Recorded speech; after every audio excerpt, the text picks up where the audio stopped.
Mr. Speaker and friends, I am happy to welcome you to this session of the third parliament of our republic. Ever since the constitution of our republic, we had to face difficult problems and to shoulder heavy responsibilities. Under your able guidance, we are able to achieve the objectives laid down in our constitution to secure for all our citizens social, economic, and political justice, etc., and to promote among them all fraternity, assuring the dignity of the individual and the unity of the nation. We have directed all our energies towards the establishment of a structure of society wherein these objectives can be effectively realized. We have also, in accordance with our past traditions, labored for world peace and tried to cultivate friendly and cooperative relations with all countries, avoiding military alliances. We venture to think that we have been of some service in this respect to the international community. We are in the middle of the third 5 year plan. During this period, we have made substantial progress in many sectors of our economy, even though we have not always been satisfied with the progress made.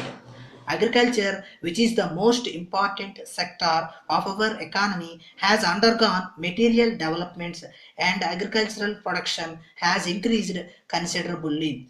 Industry, both large scale and small scale, as well as village industries, has shown marked progress and gradually an industrial base of our economy is being established.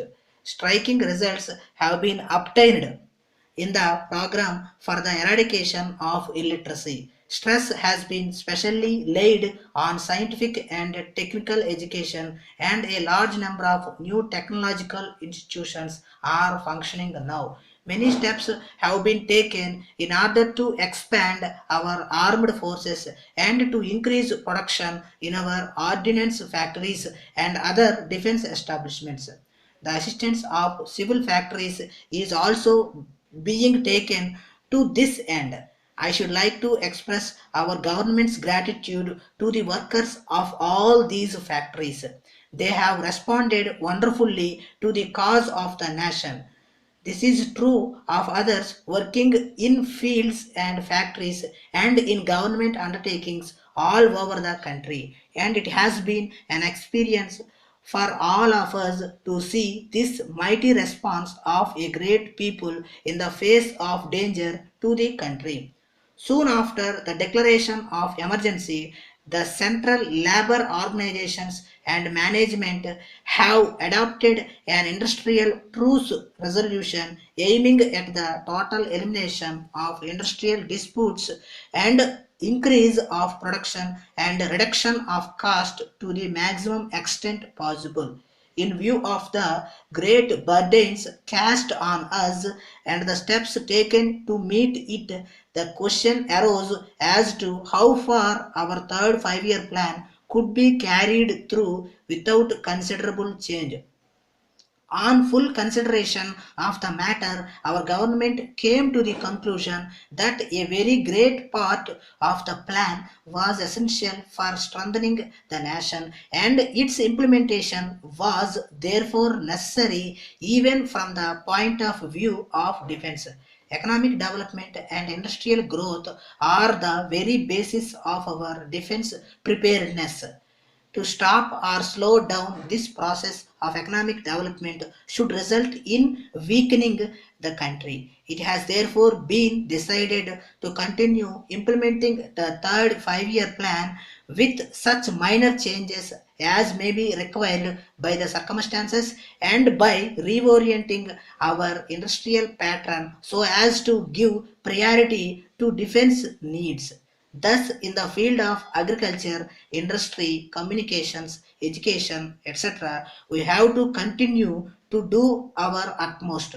A strong agricultural base is a necessity of national security. The production of iron and steel is steadily increasing, and steps have been taken for the expansion of the steel plants in the public sector. Further progress has been made in the development of our mineral and oil resources. Coal production has been greatly increased, and it is hoped that the target fixed will be achieved in this year. I am glad to inform you that we have given substantial aid to our neighboring countries for their economic development. In the course of the past year, we have had goodwill visits which we have welcomed from many heads of states and prime ministers and others from many countries. While our efforts are directed to meeting our grave problems and the mobilization of our human and material resources both for defense and economic development, we welcome the slight improvement in the international situation. There have been some indications of relaxation of tension and the possibility of agreements being reached in regard to the banning of nuclear weapons. We are meeting today at a grave moment in our history. Although we are committed to build up a democratic socialist society in which progress is sought and attained by peaceful methods, we have to face the threat of foreign aggression. Therefore, I earnestly trust that this Parliament, which is ultimately responsible for our policies and guiding the nation, will face these great tasks with courage and wisdom and a spirit of tolerance and cooperative endeavor. I hope that your labors will bear fruit for the good of our people. Dear Madam, we are in receipt of your letter of enquiry dated 5th instant and thank you very much for the same. We are glad to inform you that we have ready stock of furniture and other equipments you propose to buy. In this connection, we would like to bring to your kind notice that we have more than 30 years of experience to our credit in this field. We em- we employ experts in the particular field in order to achieve best results and to give greatest satisfaction to our customers. We are also proud to say that ours is a premier concern in the manufacture of office furniture and equipment. We are sending in a separate cover a copy of our illustrated catalog which gives you a clear idea of the quality and style of furniture and materials which are being supplied from our concern. The addresses and working hours of our showrooms which are located in central areas are also given. You are always welcome to visit any of these showrooms. A visit will give you an idea of the equipment and furniture manufactured by us. It is our experience that in the absence of your specific requirements, we are not in a position to quote exact amount. We shall therefore deem it a favor if you can kindly supply us your specific requirements in detail. We will be pleased to quote the exact cost.